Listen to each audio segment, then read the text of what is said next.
continue unscrewing here.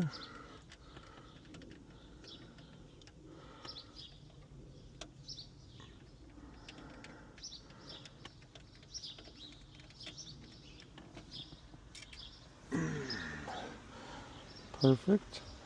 And then I like to use a little flathead and I pop it up right from the center. Sometimes it's a little tough. You can go in here. It's okay if these bend, you could bend them back. Just don't go too far in with the screwdriver. There you go.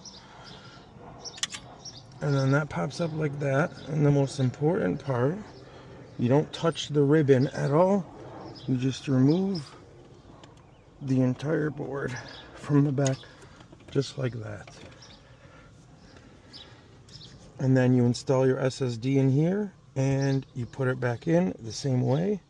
You plug it in like this and you are good to go. That is all.